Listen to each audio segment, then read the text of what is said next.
Welcome back to Royal Watch Daily, your daily source for in-depth royal news, updates, and analysis from across the globe.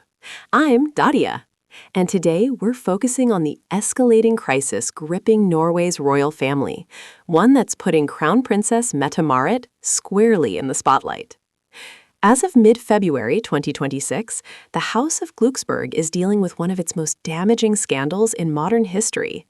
The latest tranche of Jeffrey Epstein files, released by the U.S. Department of Justice in late January, early February, has revealed extensive correspondence between Crown Princess Mette Marit and the late convicted sex offender. These documents, hundreds of emails and texts spanning from 2011 to around 2014, show a closer, more personal friendship than previously admitted, even years after Epstein's 2008 conviction for soliciting sex from a minor. Mette Marit exchanged friendly messages, calling Epstein terms like sweetheart or referring to him casually. She stayed at his Palm Beach, Florida property for several days in 2013 while he was absent. In one 2011 email, she mentioned Googling him after a message and noted his past didn't look too good, yet contact continued.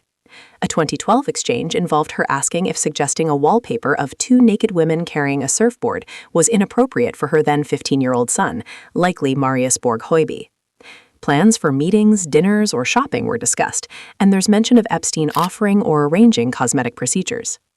This comes amid her son Marius's ongoing high-profile trial in Oslo for 38 charges, including multiple counts of rape, often alleged while victims were asleep or incapacitated, assault, domestic violence, drug possession, and more. He's pleaded not guilty to the rapes, but admitted some lesser offenses.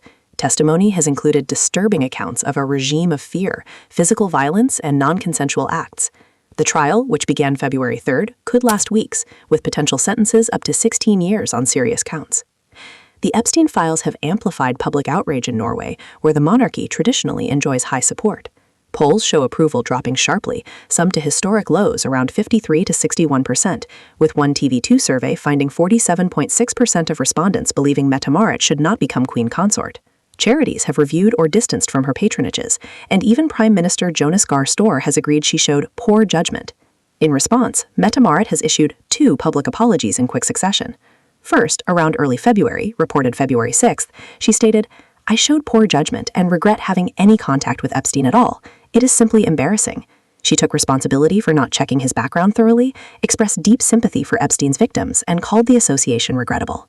Then, on or around February 6th, the Royal House released a second, more detailed statement.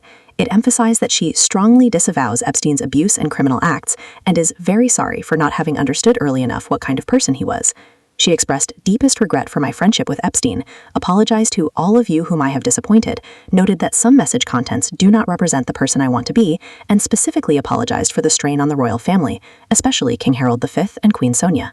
The palace added that she wishes to explain more fully, but cannot do so now as she needs time to gather herself in this very difficult and demanding situation. Crown Prince Haakon has publicly supported her, focusing on family care amid the dual crises. This isn't isolated. It's compounded by Marius's trial and broader Epstein fallout affecting European royals, including mentions of former Prince Andrew. Historians describe it as the most scandalous period for Norway's monarchy since 1905, yet Parliament has reaffirmed support for the institution symbolically.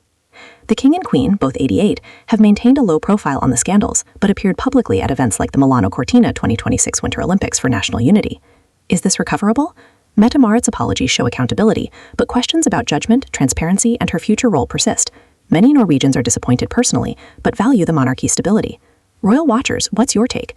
Do the apologies suffice, or should there be more consequences? Could this impact the succession long-term?